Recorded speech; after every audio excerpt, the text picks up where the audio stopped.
ఎలాగో వాటిని మర్చిపోకుండా ఉండాలంటే ఎటువంటి ట్రిక్స్ పాటించాలో వీడియో చివరి వరకు చూడండి. చివరిలో చెప్తాను నేను. వీడియో నచ్చినట్టయితే please like, share, subscribe my channel Telugu learning academy. So ఇకపోతే వర్ణమాల. సో మ్యామ్ ఇప్పటివరకు మీరు వీడియోస్లో చూపిస్తూనే ఉన్నారు, అక్షరాలు ఏంటో చెప్తూనే ఉన్నారు కదా అనొచ్చు. సో కొంతమంది తెలిసిన వాళ్ళు ఫోన్ చేసి మరీ అడిగారనమాట, వర్ణమాల మాకు బోర్డు మీద నిదానంగా రాసి చూపించండి మ్యామ్ అని చెప్పేసి. అవి పలికే విధానం కూడా మాకు కొంచెం స్పష్టంగా కావాలి అని చెప్పేసి అన్నారు. సో అందుకని మళ్ళొకసారి వీడియో బోర్డు పైన రాస్తూ అక్షరాలు పలికి చూపిస్తాను. ఓకే, చలో. ఫస్ట్ వర్ణమాల కదా మనం. వర్ణము అంటే ఏంటి? అక్షరము. ఓకే, వర్ణమాల అంటే అక్షరములతో కూడినటువంటి మాల. మాల మీన్స్ దండ. గార్లాండ్ ఉంటుంది కదా, దండ ఉంటుంది కదా. ఒక్కొక్క పువ్వు కూరిస్తే ఏమవుతుంది? దండ అవుతుంది. ఇవి కూడా ఒక్కొక్క వర్ణము అంటే ఒక్కొక్క అక్షరము కలిపి మనకి దండలాగా తయారైందనమాట. వర్ణమాల అంటాం, అక్షరమాల అని ఇంతకుముందు కూడా చెప్పుకున్నాం. సో ఫస్ట్ వచ్చేసి అచ్చులు నేర్చుకుందాం. ఎక్కడి నుంచి పలుకుతూ ఉంటామో వాటి పేర్లు కూడా ఉన్నాయని చెప్పుకున్నాం కదా.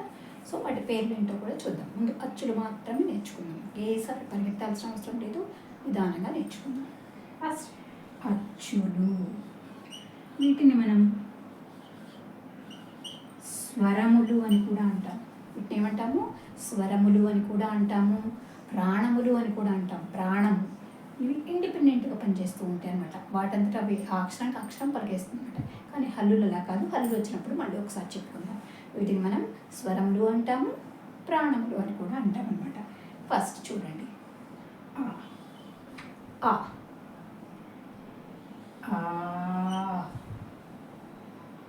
ఈ నేను ఎక్కడి నుంచి మొదలు పెడుతున్నానో చూడండి. ఈ, ఊ, ఊ, రు, రు, ఏ, ఏ, ఐ,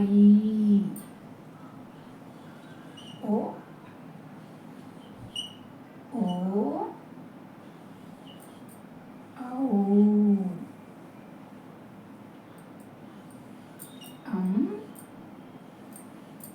ఆహా. సో ఇవి అచ్చులు. ఓకే, ఎన్ని ఉన్నాయని చెప్పుకున్నాం మనం? గుర్తుందా? మర్చిపోయారు. కౌంట్ చేద్దాం ఒకసారి. 1 2 3 4 5 6 7 8 9 10 11 12 13 14 16. అవునా? అచ్చులు మొత్తం ఎన్ని? 16. ఓకే, సో ఇవి.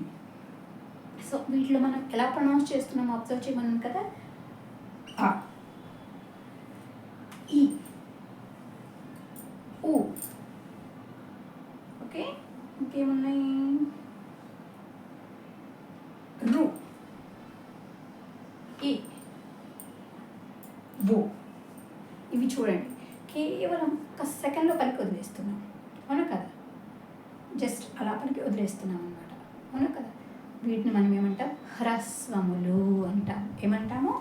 హ్రస్వములు.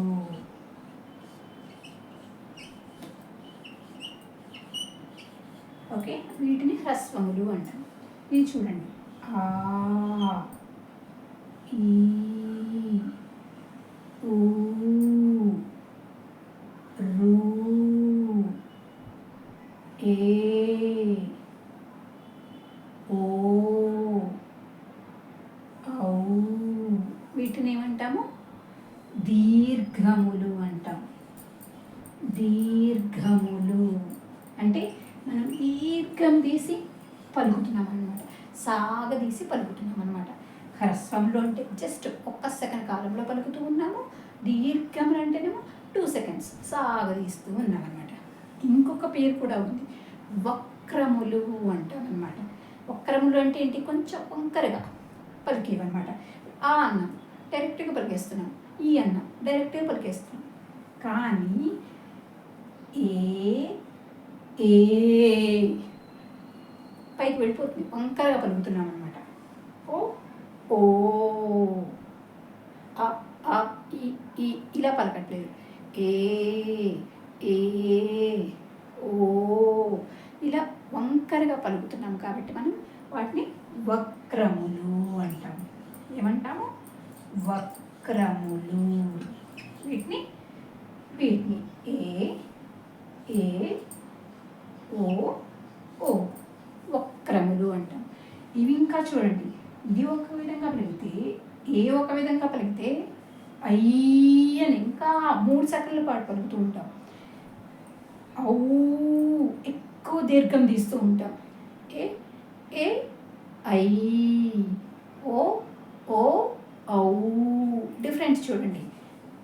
ఏ 1 సెకండ్లో పలికాం, ఏ 2 సెకండ్లు, ఏ 3 సెకండ్స్. ఇలా ఏ అని ఔ అని సాగదీస్తూ ఉన్నాం చూడండి.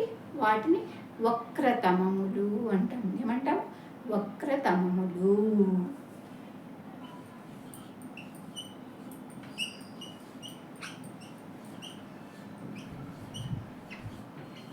ఓకే, ఇవి అచ్చుల్లో ఉన్నటువంటి విభాగాలు అన్నమాట, పేర్లు, వాటి పేర్లు.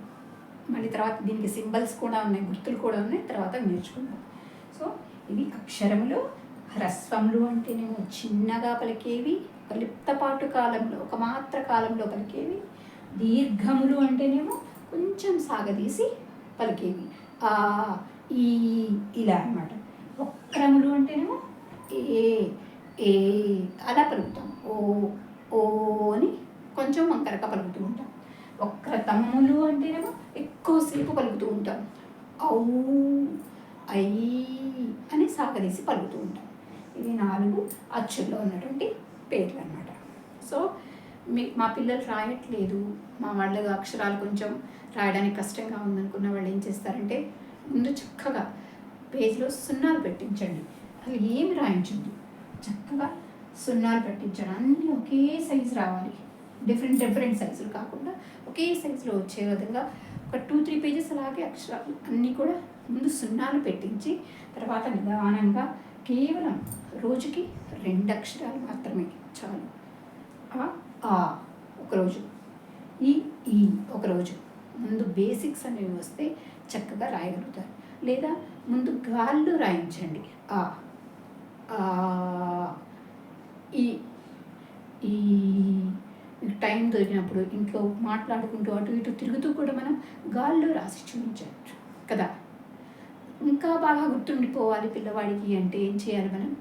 జస్ట్ అలా కదా. అమ్మ నన్ను ఏమంటారు? అని స్ట్రెస్ చేయండి. 1-2 సార్లు అక్షరం మనం గుర్తు చేస్తూ ఉంటే మనం రాసేటప్పుడు చూసినప్పుడు వాడు చూస్తాడు, మనం చెప్పేటప్పుడు కూడా వాడు వింటాడు. కాబట్టి కరెక్ట్గా అక్షరం ఇది అని చెప్పేసి గుర్తుండిపోతుంది అన్నమాట. గాల్లో రాయించినా సరే చక్కగా గుర్తుండిపోతుంది. కొంతమంది పిల్లలు నుంచి కరెక్ట్గా రాసుకుంటూ వెళ్తారు, కానీ అది ఏ అక్షరం మధ్యలో అక్కడ అడిగామనుకోండి చెప్పలేరు. సో ఇటువంటి చిన్న ట్రిక్స్ పాటించడం ద్వారా అక్షరం పలుకుతూ గాల్లో రాయడము, అలాగే దానికి రిలేటెడ్ వస్తువు ఏదైనా తీసుకొని రమ్మని చెప్పడం.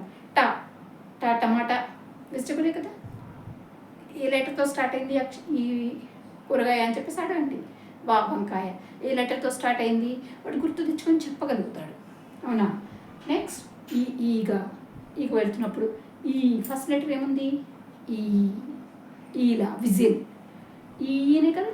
సో ఇలా వాళ్ళకి ఏ వస్తువు కనిపించినా దానిలో ఫస్ట్ లెటర్ ఏంటో అడగడము, ఇలా ఐడెంటిఫై కూడా చేయొచ్చు, వాడు మర్చిపోకుండా ఉంటారనమాట. సో ఈరోజు అచ్చులతో ఆపేద్దాం.